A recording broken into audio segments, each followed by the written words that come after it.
अस्सलामुअलैकुम। मोहम्मद अज़हर सिद्दीक अपने programme maths भी उसके साथ हाजिर खिदमत है।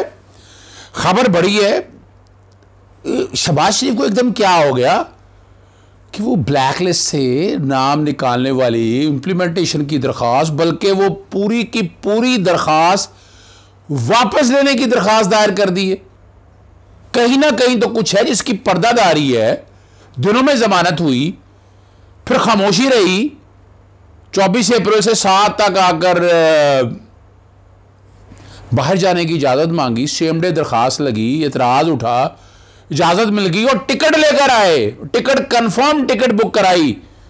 वो तो हुकूमत वक्त नहीं मानी और वो नहीं जा सके। और उन्होंने जाना कहाँ से था? कतर से, डिप्लोमेटिक पासपोर्ट के बावजूद। क्वारंटाइन की कोई ज़रूरत नहीं थी। इंग्लैंड जाना था, लंदन प्लान का मैं जिक्र कर चुका हूँ। 25 तारीख के लिए, आपको याद होगा 24 के लिए पीर वाले दिन ये शहबाज शरीफ ने अपने वकील के ज़रिए दरख्वास्त वापस लेने की का नाम ECL में आ चुका है, तो मैं ये दरख्वास्त सारी वापस ले रहा हूँ। तो ये वापस लेने की क्या ज़रूरत है? सुप्रीम कोर्ट का वो पहला फैसला जो इंटरम ऑर्डर दिया है उसके अगेंस्ट CPLA फाइल हो चुकी है। CPL बेंच के सामने मुकर्रर है। एक तो जो आप कंस्पिरेसी थ्योरी कह रहे हैं, ऐसी सुप्रीम कोर्ट ने इस मामले को बड़ा सीरियसली टेकअप कर रहा है, जो कि ऑर्डर में इनबिल्ट इनहेरेंट फ्लॉज हैं, बहुत ज़्यादा फ्लॉज हैं उस ऑर्डर के अंदर। सुप्रीम कोर्ट ने टेकअप किया तो सुप्रीम कोर्ट एक डायरेक्शन तय कर देगी ECL से कैसे नाम निकलना है, कैसे लेके जाना है, क्या रीजन हो। मेडिकल ग्राउंड नहीं है इनके पास, बगैर सुने नहीं है, पहले अप्लाई नहीं किया और नाम उनका ब्लैक लिस्ट में तक। बड़े डिटेल में डिस्कस नहीं करना चाहता, चूँकि इशूज़ और भी बात करनी है। और अब वफाकी हुकूमत को क्या चाहिए?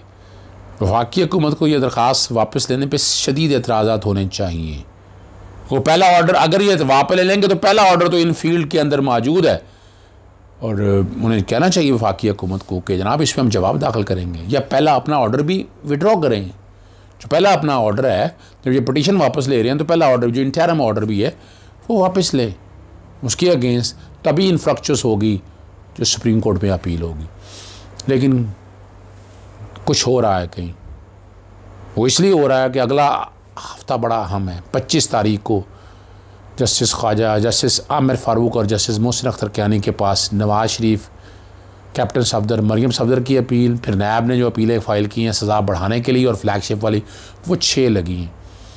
एब्सकॉन्डर डिक्लेयर हो चुके हैं, इश्तिहारी डिक्लेयर हो चुके हैं, लेकिन वकील करने की इजाज़त है सरकार की तरफ से। और अदालत ने यह कहा है कि वकील ख्वाजा आरिसी को क्यों ना कर लिया जाए। यहाँ ख्वाजा आरिस का तो राइट नहीं होना चाहिए ना। यहाँ तो जब नवाज शरीफ का अपनी चॉइस का वकील नहीं, यहाँ तो वकील काम वकील होना चाहिए जो आम वकील काम लोगों को मिलता है।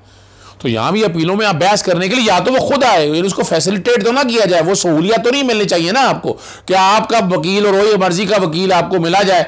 हाँ, वकील मिला जाए आम सा, जो आम लोगों के क्रिमिनल अपीलें सुनता है। इस तरह तो वो मुलज़िम फ़ायदा ले रहा है, वो तो चुप करके बैठा है, उसको तो सारे काम हो रहे हैं। तो मेरी ज़ाती राय के मुताबिक ख्वाजा आरिस को वकील नहीं मिलना चाहिए। ख्वाजा आरिस और कोई भी उनके पसंद का वकील नहीं, उन्हें वकील आम वकील जो भी वकील है वहाँ से जो आम लोग नॉर्मल टीम में सरकार मुकर्रर करती है वो वकील मुकर्रर होना चाहिए, और आकर वो बहस करे। अगर ख्वाजा आरिस या बाकी उनके पसंद के वकीलों को बनाना है तो वो आके एब्सकॉन्डर ख़त्म करे, अपनी मर्जी का वकील करना है तो आप आर्टिकल 10 और बाकी चीज़ों को सामने रख कर देखें, तो फिर आपको ये पैरामीटर अपनाने चाहिए। मैं कानून का तालिब इल्म बनाते ये सारी बातें सामने रख रहा हूँ। अपीलें नवाज शरीफ की भी सुनी जानी है, और अगला हफ्ता बड़ा अहम है। खबरें आ रही हैं और मुस्लिम लीग नून के अंदर कहीं ना कहीं कोई इंटरनेशनल इस्टेब्लिशमेंट मुतारक है और नवाज शरीफ बरी हो जाएंगे। ये खबरें चल रही हैं सारी, ये ऐसी हालात और वाक़या जैसे सारे चल रहे हैं, वो हालात और वाक़या आपके सामने आ जाएंगी चीज़ें कि एक्चुअली वाकई क्या हो रहा है या क्या नहीं हो रहा। और आपको पता है नवाज शरीफ हमेशा इंटरनेशनल इस्टेब्लिशमेंट के चाहते रहे हैं। 1999 में जनरल परवेज़ मुशर्रफ के दौर में निकाल कर बाहर ले गए इनको, फिर वापस ले आए। फिर अदलिया में मर्जी के जजेस सारे भर्ती किए गए, 104 जजेस, ये रिकॉर्ड की चीज़ें हैं। और मैं अपने प्रोग्राम में पहले बता चुका हूँ कि कौन कौन से जजेस का नेक्सस क्या था, जो रिटायर हुए क्या एडवांटेज मिले, कौन सी जनरल का क्या एडवांटेज मिला। और सहाफ़ियों के बारे में तो बड़ी किताबें सुहेल वड़ाइच और सब ने बहुत डिटेल में लिखी हुई हैं, उसमें मैंने क्या बात करनी है लेकिन ये ख़बर आपके लिए कि शहबाज शरीफ बेवकूफ़ बनाने में कौम को कामयाब हो गए और लग ये रहा है कि कहीं ना कहीं डील हो गई है। NRO तो नहीं मैं कहता, और अगर नवाज शरीफ बरी हो जाते हैं, हालांकि इतनी एविडेंस के बावजूद, और वो जस्टिस काजी फायज़ का केस जो है ना वो मेन बुनियाद फराहम करेगा कि वहाँ भी उनकी मिसेस के हवाले से है कि आप तहकीक नहीं कर सकते, FIR की रिपोर्टें कोई नहीं है, तो ये तो नैब लॉ ही सारा ऑल्टर हो जाएगा ना, सारा चेंज हो जाएगा। ये तो फिर बिल्कुल सिनेरियो ही चेंज हो जाएगा। लेट्स सी क्या होने वाला है। अगर ऐसा हुआ तो इससे फिर तमाम मुलजिम बरी हो जाए, फिर नैब को तो फिर बंद ही कर देना चाहिए आपको। ये हालात और वाक़या इतनी वाज़े एविडेंस होने के बावजूद कोई इनकम नहीं है, जदादें ख़रीदी हुई हैं, ये सारा रिकॉर्ड के ऊपर मौजूद है। तो ये फ़ैसला आप करना है, कौम फैसला करे, हमारा काम है आप तक इतला देना, आप तक चीज़ सामने रख देना।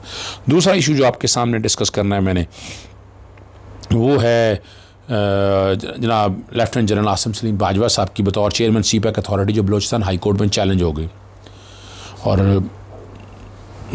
मुनीर काकड़ जो है मेंबर पाकिस्तान बार काउंसिल हैं, जो जस्टिस काजी फायज़ के केस में भी उनके साथ खड़े रहे, और अपने सो कॉल्ड लिबरल तो नहीं, बस बहरहाल ये एक नुक्ता नज़र है।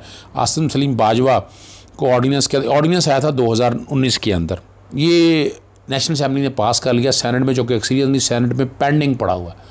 उन्होंने इस बुनियाद पर चैलेंज किया कि ऑर्डीनेंस ख़त्म हो चुका है, एक्ट अभी पास नहीं हुआ, तो 120 दिन की मियाद है। हालांकि वो रेजोल्यूशन अगर आप आएँ तो आगे फिर बढ़ाया जा सकता है उस ऑर्डीनेंस को, वो एक अलग इशू है, लेकिन नेशनल असेंबली ने पास कर दिया हुआ है, सेनेट के पास पड़ा हुआ, सेनेट अब पास कर देती है। और फरवरी 2020 से ताहाल चेयरमैन CPAC अथॉरिटी गैर आईनी है, और नोटिस जारी कर दी हैं, समाअत 3 जून को होगी। और ये chief justice Balochistan high court Jamal Khan Mandokhel और जस्टिस कामरान खान मुल्ला खेल पर मुश्तमिल डिवीज़न बेंच ने की।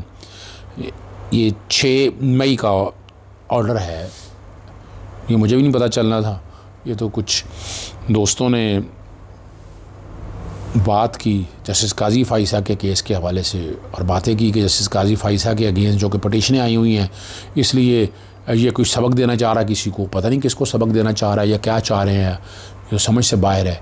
लेकिन ये सारी चीज़ें आपके सामने मौजूद है।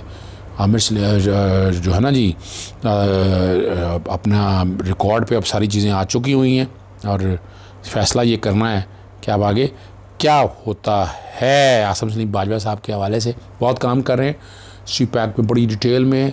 इसी तरह एक और पटिशन दायर की है इन्होंने, और वही मुनीर अहमद काकड़ साहब ने दायर की है। उन्होंने जो CPAC के मुख्तलिफ रूट्स हैं, उस रूट के कॉन्टैक्ट्स में चीज़ें छेड़ी हैं। अब CPAC का तो मुझे याद है मेट्रो का अगर मैंने छेड़ा था तो कहा था कि प्रिविलेज डॉक्यूमेंट है, कोई इन्फॉर्मेशन नहीं मिली, ये कोई इन्फॉर्मेशन मांगने चाह रहे हैं पूरी डिटेल। और आर्टिकल 19A का इस्तेमाल ही नहीं किया, जो राइट टू इन्फॉर्मेशन एक्ट है उसका इस्तेमाल तो करें, पहले मुतलका फोरम पे तो जाए, वो मुतलका फोरम पे भी नहीं गए और बजाय रास्त हाई कोर्ट में आ गए। अब इसका मकसद क्या है, इसका एडवांटेज क्या होना है या डिसएडवांटेज क्या है? आप लोगों के सामने सारे हालात और वाक़यात रखने का मकसद ये है कि हमारी अदालतों के अंदर जो पोजीशन है सारी वो आपके सामने रख दी जाए। अब क्या होगा या क्या होने जा रहा है, आमिर जनरल आसिम सलीम बाजवा की अपॉइंटमेंट स्टेज पे छेड़ना और ख़ास तौर पर CPAC के मामले को छेड़ना, तो ये तो पाकिस्तान की सालमियत पे ख़तरा है ना। CPAC के मामले को स्टेज के ऊपर छेड़े, और CPAC ने बहुत काम कर दिया है। इन्वेस्टमेंट चाइना ने जितनी की है, पाकिस्तान की शक्ल बदल दी है उसके हवाले से। मैं भी बड़ा सख्त ख़िलाफ़ था कई मामला, मैं भी समझता हूँ कई मामला में ज़्यादती हुई है, लेकिन वो छोटे मोटे एरर्स हैं, यानी उसको बुनियाद बनाकर कि एडवांटेज नहीं है बलूचिस्तान में तकर्री आप आज़ादा लगाएं, तरक्की की राहें खुल जानी है। ग्वादर की एक नई शक्ल बन रही है, तो ग्वादर में जहाँ LNG टर्मिनल लग रहे हैं और काम हो रहा है, या और चीज़ें इंपोर्ट और एक्सपोर्ट के हवाले से जो प्रोसेसिंग जोन बनने जा रहे हैं, तो वो तो पाकिस्तान का एक नया पोस्टर दे देंगे। 1 बेल्ट 1 रोड का जो मंसूबा है पाकिस्तान के लिए, वो बहुत अच्छे नताइज लेकर आने वाला है, और उम्मीद है कि ये सारी चीज़ें हम सब लोग समझेंगे और